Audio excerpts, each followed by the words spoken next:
I definitely don't cover 4v4s nearly as much as I should. Welcome back to the Brightworks. Today we are going to be taking a look at Theta Crystals 1.0. A wonderful map, tons of metal, and it's a great place to practice your 1v1s or your 4v4s. It's got a very interesting layout. It's got this little hill to climb over. It's difficult for vehicles to trespass, and it is a little easier on bots, but still it is a rough terrain. It's going to be difficult for players to capture that. There's also a valuable metal node up here. I might as well point out there's this nice big lake right in the middle of the map. No tidal power, so no point in trying to hold on to any tidal generators in there, but certainly an interesting obstacle to have to deal with. And then a big, flat, barren wasteland down south. What an epic map, and it's also diagonally mirrored, which means that we get to see some interesting compositions here. It's usually one player in the back doing something interesting. For the blue team on the northern section here, it's going to be Smiles94 representing the blue team with that Armada blue shade of blue brilliance. A little stumbly on my words today. Just finished up the Saturday stream, streaming on Saturdays and Wednesdays, and hopefully getting right back into that normal sort of scheduled. I've given up on giving times for those. I'm just going to start trying to stream as early as possible, as early as I can bear to wake up. School is going to be starting up soon, though, so we're going to have to see just how that schedule is going to have to change. Might have to shift those around to be morning streams or late night streams. However it's going to be, I'll make sure I keep getting you guys that live action content. Also, it's worth mentioning that this is a viewer submitted replay. And if you would like to submit your replays, you can do so through the Discord server. Link will be down below in the description. You can also send them to Brightworks replays at gmail.com. And if you do that, I will take a look for them. Remain vigilant. I will feature your game. I used to write a nice little message. By now, there's just too many of them for me to do that. So I will just cast your game without you knowing it. So you'll just have to stay tuned and watch every video.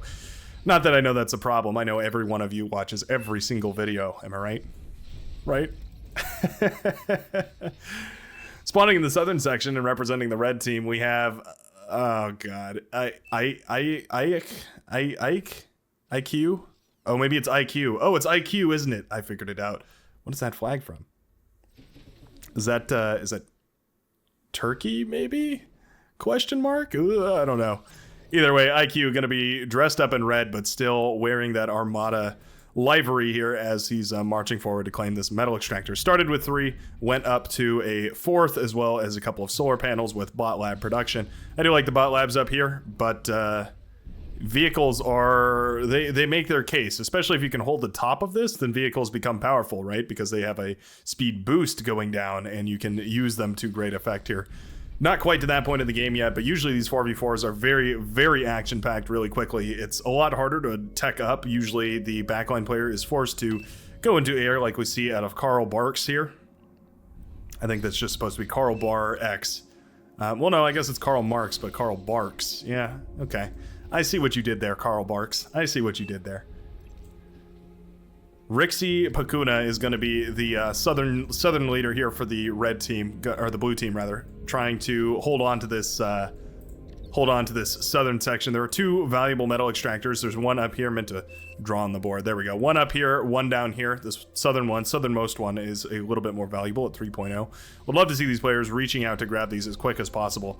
We're in a little bit of a lower lobby here. I don't know if it's a different skill value for 4v4s than it is for 8v8s. That very well might be the case, because I feel like I recognize Karl Barks, and I think he was a little bit higher true skill. This could also have been recent around the reset time. No, actually, that's not true. Either way, these players are stepping into 4v4, trying to get away from that 8v8, and I can appreciate it. Yeah, that's one thing that, if you haven't tuned into one of those streams yet, it's one thing that might open your eyes to, is the fact that there's a whole wide world of various combinations of maps and other stuff that you can build and create and tinker with in order to get the optimal Beyond All Reason experience. You definitely are not forced to play Supreme Straits and all the glitters over and over and over again. There is other options out there. Interesting. A little bit of planning coming out here from True God and Agent Baron. Love the bar puns, by the way. Smiles is going up to advanced solar collector. Energy bank as well in the back here. Oh, very nice. He has his slider moved down so that the you know, so that the energy will get shared to the teammates, and that's really nicely done. Yeah, that's going to disperse that energy between teammates. There's also these crystals I failed to point out, but the crystals all contain energy as well, so reclaiming those crystals will give you a nice little energy boost, and it's very, very powerful. Yeah, I'm a little confused here too. Our red player IQ has gone up to the northern section. Oh, I'm just now realizing the true skill values are off here. I guess technically the red team leader should be Agent Baron, who has the highest true skill, but it was not given the red color for some reason. Maybe it was a boss mode thing or something like that. But anyways, yeah, IQ does not have a contest up here. There's nobody holding it. The northern section is just completely free to claim, and that could be a huge problem. That could be a really huge problem. Carl Barks going for the Cortex air start. Of course, those Shuriken, we all know just how powerful those can be. They're a little paralyzer drone. They can shut down basically anything. Yeah, well, anything that can be paralyzed, I should say. But yeah, that's a powerful unit to have in your back pocket. Certainly if the enemy goes for some sort of blitz rush, or maybe even just a lot of medium tanks and kind of hits that critical mass and can break through your front line, try and do some damage to the eco, the Shurikens are a very, very cost-effective way of shutting all of that down very quickly. Dillonger has gone into a little bit of a fortification mode over here. Not what you should be going for. Definitely having all these metal extractors out of his pocket, representing a massive lack of economy. And now you can see that the red team is up to 70 metal per second, where the blue team is only on 56-ish. Yeah, that's it doesn't seem like a lot, but over time that adds up extremely quickly to a tremendous amount of metal, and you really don't want to be wasting any time without those metal extractors in your back pocket. I would say the same thing for the blue team down here. They could further extend that advantage by continuing to capture these metal extractors down here. That's 3 metal per second. You definitely want that folding in. Although I gotta say, Rixie does not have any way to spend the metal. Oh, I'm completely turned around here, sorry. Rixie is on the blue team here. Yeah, why are we not spending that metal? We definitely should be spending the metal on more expensive units at this point. Get those thugs out. I was confused because the metal extractor is in front of the army. Usually you posture your army in front of the metal, but in this case, Rixie has decided not to do that. Holding the units in reserve. I'd love to see him repair up this grunt. Doesn't seem like it, but it only takes the click of the R button. R as in Romeo. Left click and drag to repair everything in a little circle there. Rocketeer is going to shut down the metal extractor here. It's not a lot, but every bit helps. The radar there goes down. That's unfortunate, but Flame Ink is going to be able to rebuild that in no time here.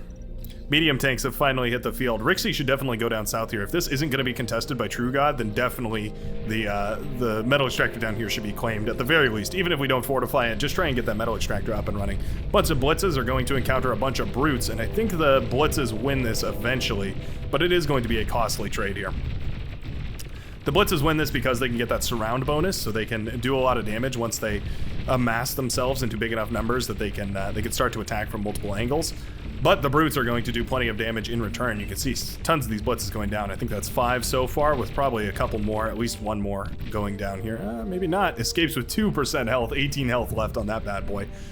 We'll retreat back to the commander here. 3 brutes going down for 5 blitzes. I mean, the blitzes are more disposable, so you're always going to be comfortable losing the blitzes to some of those tanks. But you definitely want to try and reclaim that if possible. Rixie does have the resbots back here, which is quite nice, but we need to see them used here. They do no good if they're not going to be used, so send them forward, and I think I'd like to see a resurrect here more than anything. At this point, units are in very short supply, so yeah, resurrecting would probably be a good idea. Also, moving the commander down south here, showing a little bit of an experience to not grab these metal extractors as greedily as possible. They are so important to grab. Massive army up north here. Massive army. 3,800 or so metal, call it 4,000 metal in army moving up north here. There was no push whatsoever by Dillonger, who was just forted up like crazy in the backline.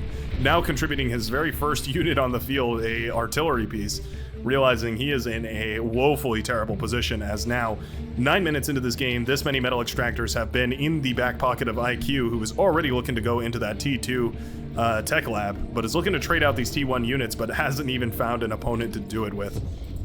Wouldn't mind seeing him make a couple of resbots and then eat up this laboratory. Not a bad way to use up those units right there. Rocket bots firing on some pawns. Not a great trade, but there's so many rocket bots, it doesn't even really matter.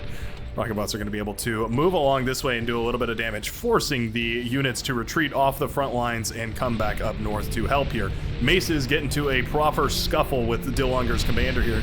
Commander down to 66%. Gets some beautiful D-guns, though. Terrible control by IQ, who's not paying attention or something. I'm not sure what's happening here. A little bit of an APM stall as the commander was able to D-gun about half of that army down, way more than he should have been. With a proper split here, I think this army should have been able to kill that commander relatively easily. The commander will escape with 240-ish health left under its belt, but the Rocketeers are not quite done. Resbots. We need to see Resbots. The Maces and the Rocketeers are quite nice. It's a very, very powerful unit composition, but getting those Resbots out to pick up some of these units or just eat up the wreckages that are left over going to be critical to making sure that this composition stays under control here. Meanwhile, down south, looks like there's been quite an engagement over here as Flame Ink's Rocketeers go up against Agent Baron's Aggravators, the Cortex rocket bot. Rocketeer is a very self-explanatory name, I feel like, but Aggravator is just kind of describes how you feel when you fight them, but not exactly what they do. So it's the rocket bot, the T1 rocket bot for the Cortex faction. It's a powerful one. It's essentially your early game way to tear down light laser towers, and that's never a power that you want to throw away. You always want to keep these things in the game as long as possible, because tearing down light laser towers becomes crucial to allowing streams of T1 units to cross into the enemy territory when it becomes necessary. Grunts are moved forward here, sacrificed in order to gain the vision. I think that's probably well worth it. Grunts are very cheap, very disposable. Doesn't seem like it because of how big they are, but it's actually all hollow on the inside. There's not a whole lot going on inside there. They're basically a laser gun strapped to two legs. They've got the very, very most basic of engram template inside of their little computerized brains. They do not have much going on in there. They see an enemy, they point, they click, and that is about all. Essentially, all a Grunt's life is an AIM Labs. An AIM Labs FPS. Technically, this Rocketeer gets infinite value against this army, but it shouldn't. These Maces could easily kill it. And then again, Resbots could leak out. T2 is up, though, and that T2 constructor is going to get underway. It's rare that we see T2 here, but I guess it's just the unconfidence of IQ to push forward here, mixed with the failure to reach out and claim these metal extractors from Dillonger, who is now in a horrendous state as far as metal extraction goes. Oh, Commander is sitting on the 3 metal extractor. We need to see this happen. That metal extractor needs to come up. 4 minutes ago, 6 minutes ago. It is way too late on that bad boy. Better late than never, though, so please put that metal extractor up. Did we go up to T2? Okay, that explains it, yeah. So T2 in the back line. Keep in mind that upgrading these metal extractors is great, but upgrading these metal extractors is even better, and you can always go for that armed metal extractor. I believe it's called the Armed Exploiter. It's a very, very powerful turret metal extractor combo. Worth considering if you're a Cortex player here. A sniper was brought out. Interesting. Curious to see what the lone sniper is going to do. Karabox, I think. What are they talking about in chat? Should I start making experiment? Maybe he's thinking of Karganeth? Do we have like experimental units turned on? Oh, we sure do. Oh no, disabled? We have the experimental units turned on, but not, some of them are disabled for some reason. Interesting.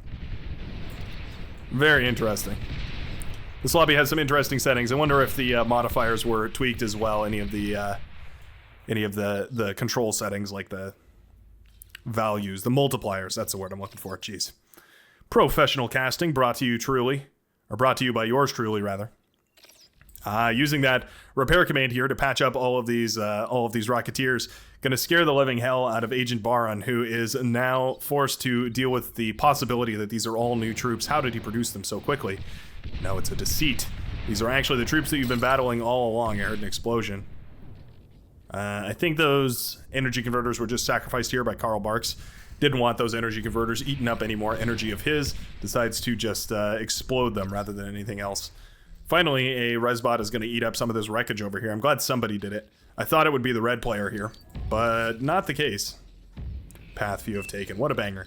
we just take a second to acknowledge how talented Ryan Krause is to make an entire dedicated soundtrack for this game, and also it's good. It's one thing to just make a soundtrack, but to have it actually turn out pretty good. That was a nice little bombing run there. Flame Ink's commander is now critically low, and all of those Resbots got taken out. They were in that one big clump. Ooh, Flame Ink does not react and will go down to these hailstorms here. Apparently it takes 4 hailstorms in order to one-shot a commander. Good to know. Good number to keep in mind here. Almost got the hailstorm, but will not manage to. And these bad boys will retreat back home. Those T2 air are very, very tough and can definitely deal out a tremendous amount of damage. Smiles is a little worried about an anti-nuke at this point. Building a mobile anti-nuke, one of those crawlers, the Umbrella. I always thought that thing should be called the Cicada, just because, you know, kind of looks like a big bug. It's very insectoid. It's very cool. I like the design of it quite a lot. It's a lot of blitzes. Are we gonna do anything about that, or are we just gonna let them ravage the front lines? I guess we're not too concerned. Oh, the metal extractor! The metal extractor has come up! You know, I was looking at the replay time for this, and I wondered how it became, you know, how it was such a long match. But I guess if both players, neither of them want to fight, neither teams want to fight, I should say, and they're just more than content to go up the tech ladders. I guess it makes sense how this match goes on for as long as it does. Yeah, so many units up here, so little aggression, and just kind of a shame to see, really. All of these could move forward. This game could be won by now. But neither team wants to win it with T1. They want to fight it out with those epic T2 units. I'm actually going to speed up the game here a little bit. Curious where the action will commence. There's some Sheldon just taking fire idly. A little bit of a APM stall there on the behalf of Rixie Pakuna, who is not worried about those units at all. Just focusing on something. Microing his heart out in the backline here. We're thinking about things. Grunt's moving around. We've got some units being microed. Going to try and repair some of these units. Got a constructor even. Going to build a constructor turret here. Maybe I'll slow down the game speed. There we go. That was tricky.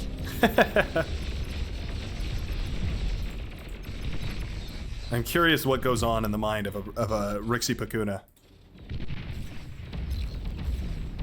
He's looking at this, trying to figure out how he can solve it. There's not really a great solution here. You've just not produced enough units. The commander goes down. Now the blue team is in a kind of critical state. They're down to 2 commanders. And they're going to move some units in here. Resbots could eat up that commander corps, of course, but, you know, it's not exactly in an easy place, and with all those blitzes roaming around, you really don't want to send them in idly. You want to make sure they have some sort of escort here. Fiends, I think, are probably the right move here. I'm going to stop following Rixie's perspective here. What is IQ up to, I wonder?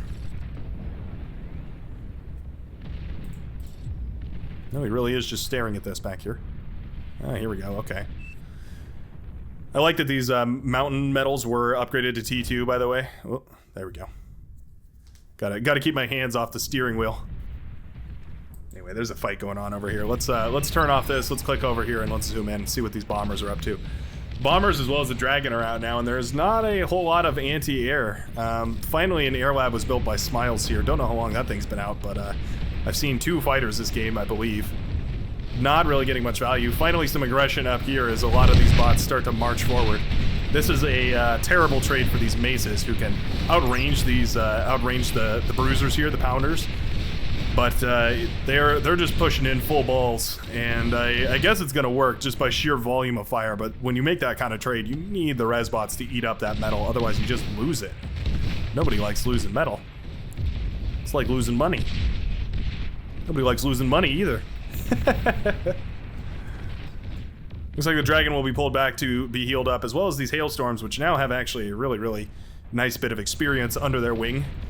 And they're starting to become dangerous. There's not a great way of dealing with that. I guess we have the fighters out now, but a little bit of anti-air, and some of those T2 fighters will be able to shut this down. Ooh, the fighters do manage to catch a bunch of constructors that are building an advanced metal extractor. That's quite a nice little catch there.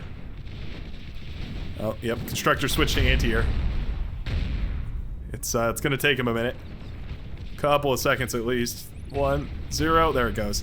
SAM turret is finally up, and it's gonna allow these bad boys to live a little bit longer, I think, but also these T2 fighters coming out are going to be great for shutting down a lot of these T1s.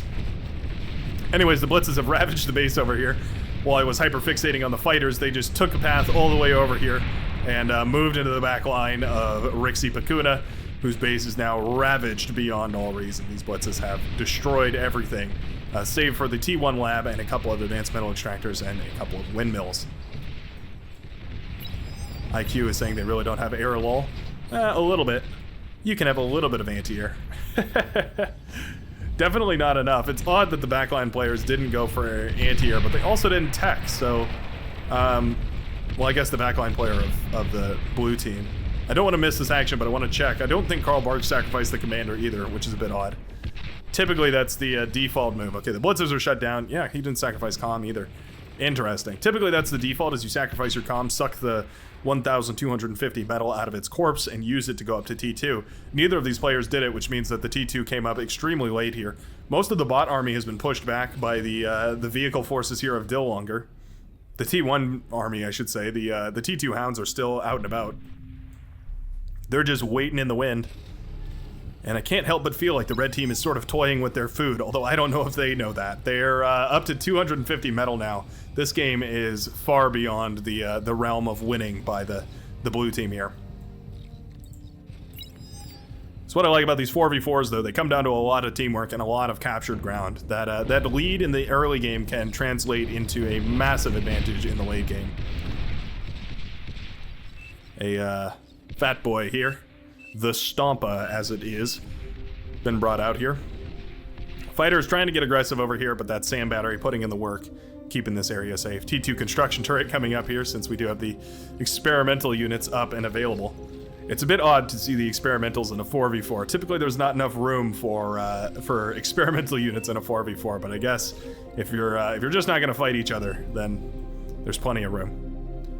That is a lot of pounders accompanied by a lot of wolverines. Certainly enough to start doing some damage, but they're more interested in posturing, right? This is a parade army, spamming them like Zerg. Well, you can go for ticks if you want, but maces are going to be very expensive. So many units, so little action. We're going up to 4x. We got to see somebody break here soon. That fat boy could get a nasty hit against all this. I think it would one hit all of the blitzes, and it would probably, I think it two hit all of these tanks here. Yeah. 3 shots to kill all of those brutes right there. Okay, finally everybody collapses. The units finally start pushing forward. The blitzes, followed by the medium tanks, all sweeping forward. Same thing in engagement happening up here. The green and blue forces clashing with the red. I think red's army is big enough to handle all of those units. But I think there's just too little here. Rixi Pakuna has essentially been wiped out of this game, having a really hard time getting back in. The lab was rezzed by Team H, which is quite nice to see that teamwork. But yeah, that's going to be another dead laboratory going down here. The tank's just sitting around. Oh, what shall I shoot today? How about an advanced metal extractor? How about the T2 lab? How about I go ravage this base too? Yeah, there's just way too much here for the red team. The blue team's been dead for about 8 minutes. They just didn't know it yet. The bombers finally go down. Those were the ace pilots. They went down after a hard-fought battle, I should say. Dragon also contributing its laser fire down onto the field below it. Just realized these ball turrets don't turn on the y-axis. Yeah, they don't rotate downwards. Interestingly enough, I feel like they shouldn't they? That's just too awkward to program. I'm not quite sure what that looks like or what that means. Program that. Dillunger's commander here, under fire from the dragon. It is going to cloak to get away. That's one way to escape here. Dragon hovering over the mountain cannot shoot downwards. It's a little bit tricky. Yeah, it's kind of stopping itself here. Red and pink combined, though, have pushed into the back line. Takes down all of the build power here. The dragon will it take down the SAM turret? I think it will. Ooh, just barely doesn't, actually. That was a close one. 6% left on that SAM turret.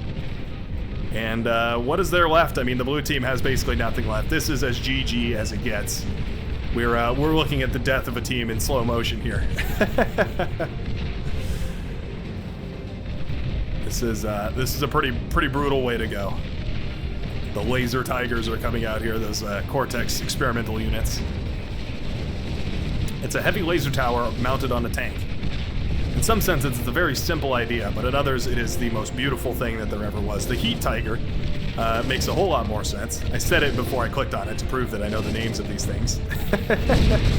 But I love the little flares of heat that come out. You know what I'm realizing? Those flares of heat would be perfect on the support ship, the Cortex support ship, the new T2 expanded support ship. It has those little chimney stacks. Just have those little flames coming out of it just constantly. Just have a little passive animation for those. Just a thought. Always trying to improve things around here. Dillinger's commander, I have a feeling, does not have long to live as some of these T2 bombers make their way into the backline here. There is some anti-air trying to shoot these bombers down.